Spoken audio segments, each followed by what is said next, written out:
அனைத்து சகோதர சகோதரிகளே வணக்கம்.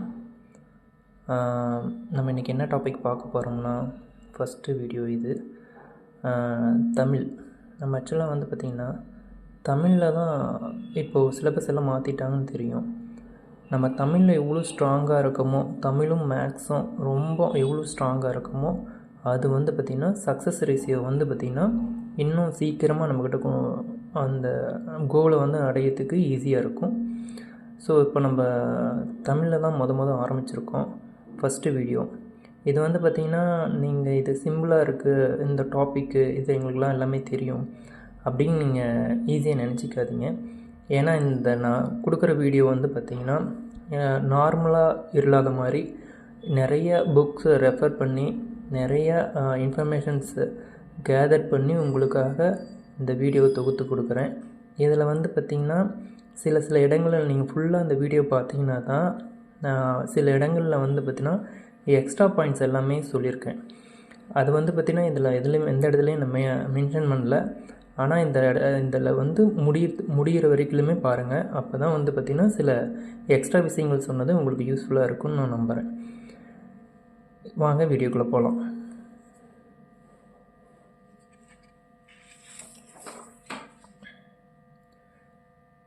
மொதல் டாபிக் இன்றைக்கி நான் எடுத்துகிட்டு வந்திருக்கிறது பார்த்திங்கன்னா உவேச சாமிநாத ஐயர், சிம்பிளாக உவேசான்னு சொல்லுவோம்.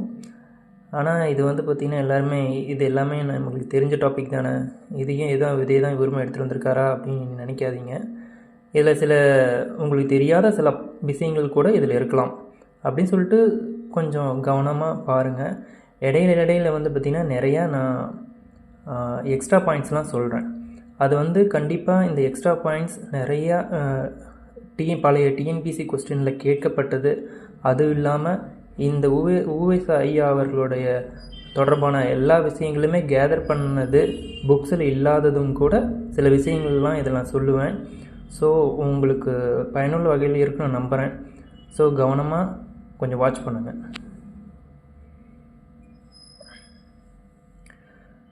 உவே சாமிநாத ஐயர் அவர்கள் பற்றி பார்க்க போகிறோம். அவர் பிறந்த ஆண்டு பார்த்திங்கன்னா 1855 1942 வரைக்கும் அவர் இருந்தார். அவர் பிறந்த ஊர் பார்த்திங்கன்னா திருவாரூர் மாவட்டத்தில் உள்ள உத்தமதானபுரத்தில் பிறந்தார்.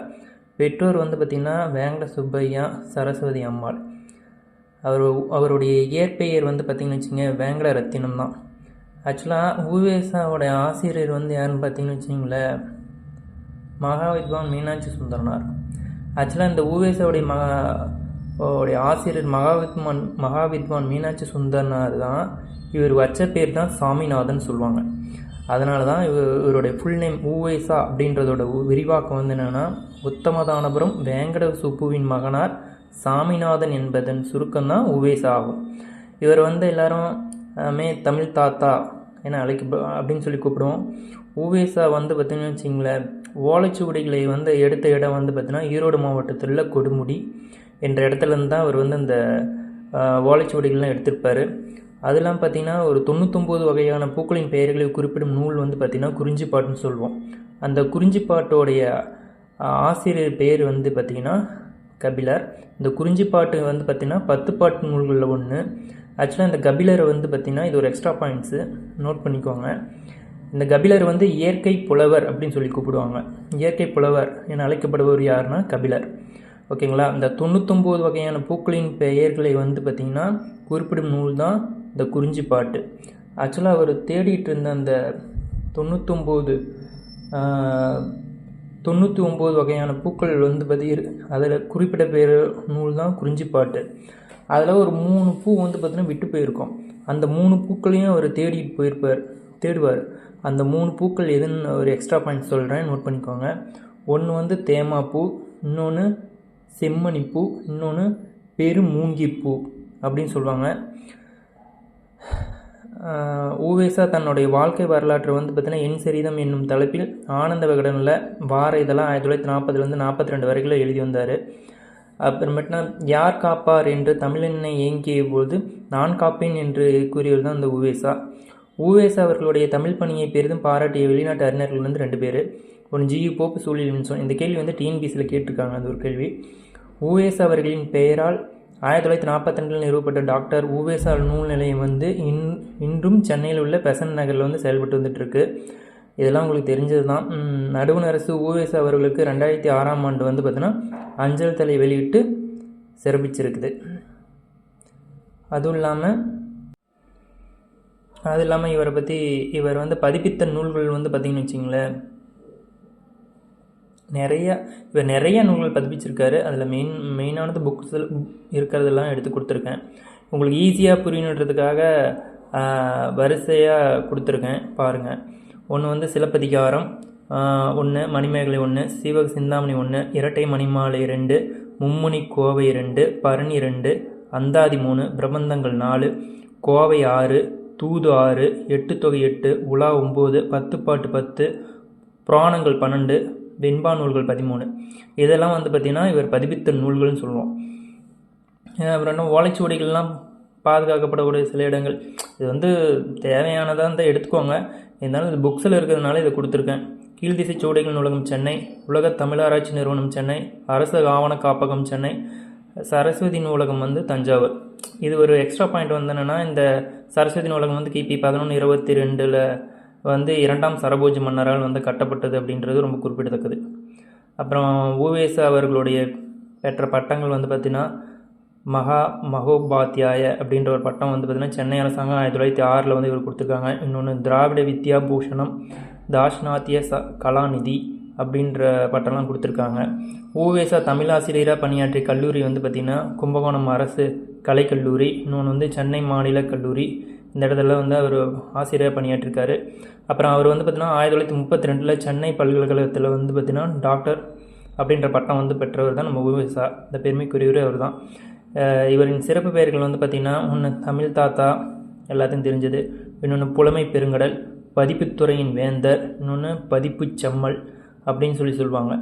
இவர் வந்து பார்த்திங்கன்னா இவருக்கு நிறைய சிறப்பு பெயர்கள் இருக்குது. அதில் மிக முக்கியமானது மட்டும் நான் எடுத்து கொடுத்துருக்கேன். அப்புறமேட்டுனா 2 எக்ஸ்ட்ரா பாயிண்ட்ஸு, இது உங்களுக்கு தெரியுதான்னு பாருங்கள். இதுக்கு ஆன்சர் நான் சொல்கிறேன். உவேசா பதிப்பித்த முதல் நூல் வந்து பார்த்திங்கன்னு வச்சிங்களேன், வேணிலிங்க விலாச சிறப்பு அப்படின்னு சொல்லுவோம். இன்னொன்று இவர் பதிப்பித்த முதல் காப்பியம் அப்படின்னு வந்து பார்த்திங்கன்னா Seevaka Chintamani. So okay friends, இது வந்து உங்களுக்கு யூஸ்ஃபுல்லாக இருக்குன்னு நம்புகிறேன்.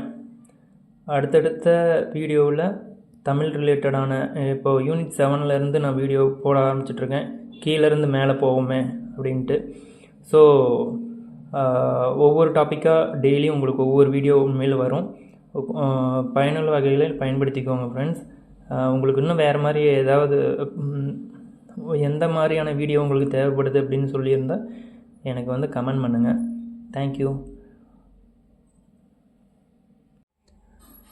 ஃப்ரெண்ட்ஸ். இந்த வீடியோ வந்து பார்த்திங்கன்னா உங்களுக்கு பயனுள்ள வகையில் இருந்திருக்கும்னு நம்புகிறேன். தெரிஞ்ச எல்லா உவேசா ஐயருடைய தெரிஞ்ச புக்கில் எங்கெங்கே இடங்கள் இருக்கோ எல்லா முக்கியமான பாயிண்ட்ஸ் மட்டும் எல்லாத்தையுமே உங்களுக்கு தொகுத்து கொடுத்துருக்கேன். இதேமாரி வந்து பார்த்திங்கன்னா டெய்லியும் ஒவ்வொரு வீடியோ வந்து வரும். ஸோ நம்ம தமிழ்லேயும் மேக்ஸ்லேயும் மட்டும் ரொம்ப ஸ்ட்ராங்காக இருந்துட்டோம், அதிகமான ஸ்கோர் வச்சுருக்கோம் அப்படின்னா ஈஸியாக ஜிகேயில் வந்து ஸ்கோர் பண்ணிடலாம். எப்படியா இருந்தாலும் ஜிகேயில் நம்ம அப்படி மார்க் வாங்கிடுவோம். பட் ஆனால் மெயினாக வந்து பார்த்திங்கன்னா தமிழும் மேக்ஸ் ரொம்ப ரொம்ப முக்கியம். ஸோ நீங்கள் டெய்லியுமே தமிழும் மேக்ஸும் ரெகுலராக நீங்கள் என்ன படிக்கிறீங்களோ அதில் இது கொஞ்சம் ரொம்ப கான்சன்ட்ரேஷன் பண்ணி படிங்க. ஏன்னா அது இந்த சைடில் நீங்கள் இந்த ஏரியாவில் அதிகமாக மார்க் வாங்கிட்டீங்க அப்படின்னா நீங்கள் வந்து ஈஸியாக ஜிகேயில் வந்து பார்த்திங்கன்னா ஸ்கோர் உங்களுக்கு வந்துடும் ஆட்டோமேட்டிக்காக. நீங்கள் எப்படியும் ஸ்கோர் பண்ணிடுவீங்க. மீதியில் இருக்கிற 125 வந்து போயிடுச்ச பிறகு 75 வந்து நீங்கள் நல்லபடியாக எப்படியும் ஸ்கோர் பண்ணிடுவீங்க. ஸோ தமிழும் மேக்ஸில் எவ்வளோ ஸ்ட்ராங்காக இருக்குங்களோ அதை பொறுத்து தான் உங்களுக்கு வந்து வேலை கிடைக்குமா கிடைக்காதான்றதை தீர்மானிக்கிறது இந்த 2 தான்.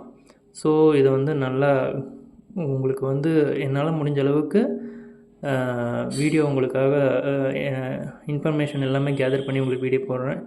நீங்கள் கொஞ்சம் சப்போர்ட் பண்ணுங்கள் ஃப்ரெண்ட்ஸ். அது இல்லாமல் தமிழ் தான் இப்போ ஸ்டார்ட் பண்ணியிருக்கோம். ஒவ்வொரு வீடியோவும் அடுத்து கண்டினியூவாக வரும். இப்போ யூனிட் 7ல் நம்ம வீடியோ பண்ணிகிட்ருக்கோம். கண்டினியூவாக அடுத்தடுத்து நம்ம வீடியோ போடுவோம். கண்டினியூவாக வாட்ச் பண்ணுங்கள்.